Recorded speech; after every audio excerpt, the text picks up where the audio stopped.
ایک بات بڑی ضروری ہے، وہ میں نے آپ سے ضرور کرنی ہے۔ ایک آیت ہے قرآن پاک کی سورت بقرہ پہلا سپارہ آیت نمبر 120۔ اللہ تعالیٰ نے ایک حد بیان کر دی، فرمایا وَلَن تَرْضَىٰ عَنْكَ الْيَهُودُ وَلَا النَّصَارَىٰ حَتَّىٰ تَتَّبِعَ مِلَّتَهُمْ۔ فرمایا یہ یہودی اور عیسائی تم سے ہرگز راضی نہیں ہوں گے۔ یہ قرآن ہے اور سادہ ترجمہ تفسیر کی بھی ضرورت نہیں۔ یہ معاہدے کر لیں، محبت کے وعدے کر لیں، یہ تم سے راضی نہیں ہوں گے۔ کب راضی ہوں گے؟ حتی تتبع ملتہم، یہاں تک کہ تم ان کے دین کی پیروی کرنے لگ جاؤ۔ میرا جب پہلی دفعہ پاسپورٹ بنا تو میں نے سارا پڑھا، کتابیں پڑھنے کا شوق تھا شروع سے۔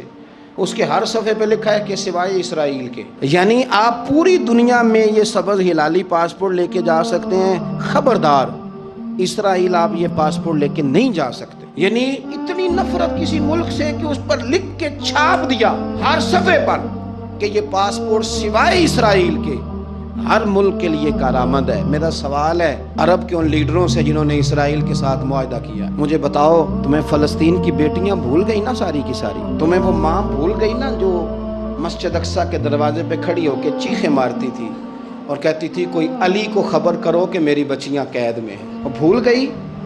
تمہیں وہ بہن بھول گئی نا جس پر شراب کی بوتل انڈیڑتے تھے اسرائیل کے فوجی؟ وہ آپ کو ابھی بھی ویڈیو مل جائے گی۔ وہ انڈیلتے تھے شراب کی بوتل، اسے پکڑتے تھے، دست درازی کرتے تھے، اور وہ بیٹی کہتی تھی یا رحمت للعالمین۔ بھول گیا تمہیں وہ سارا کچھ؟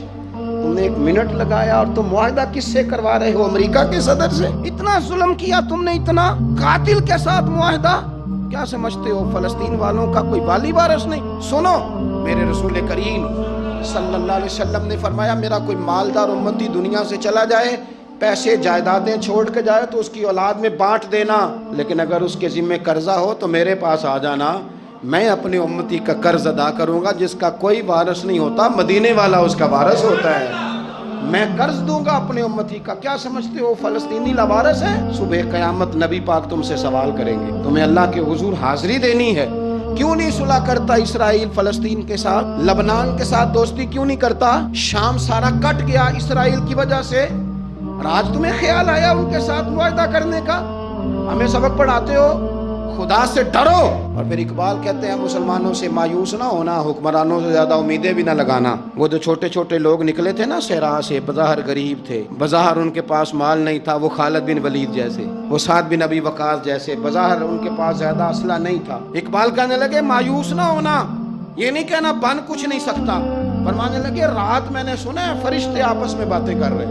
واہ اقبال، تیرا بھی انداز کتنا نرالا ہے۔ کہنے لگے رات فرشتے آپس میں باتیں کر رہے تھے، میں نے سن لی ہیں۔ بھلا وہ کیا کہہ رہے تھے؟ یہ سارے لوگ نا خالد بن ولید، سعد بن ابی وقاص، یہ صحرا کے رہنے والے تھے، اور اس وقت کی سب سے سپر پاور روما کہلاتی تھی، الٹ پلٹ کے رکھ دی ساری رومی سلطنت۔ تو اقبال کہنے لگے رات فرشتے آپس میں باتیں کر رہے تھے کہ سنا ہے پاکستان کے، ہندوستان کے مسلمان جوان مایوس ہو گئے۔ کہنے لگا نہ مایوس ہونا، نکل کے صحرا سے، جس نے روما کی سلطنت کو الٹ دیا تھا، نکل کے صحرا سے۔ گرمی دیکھو اس شعر کی، ولولہ دیکھو اس مرد کا جو مصور پاکستان ہے، نکل کے صحرا سے جس نے روما کی سلطنت کو الٹ دیا تھا، سنا ہے میں نے یہ قدسیوں سے، وہ شعر پھر ہوشیار ہوگا۔ وہ کل باتیں کر رہے تھے کہ بہت سارے ان میں سے پھر جاگ گئے اور بڑی جلدی وہ بلاک بنائیں گے۔ سنا ہے میں نے یہ قدسیوں سے کہ وہ شعر پھر ہوشیار ہوگا، وہ آئے گا میدان میں، نکلے گا، اور انشاءاللہ یہی چراغ جلے گا تو روشنی ہوگی۔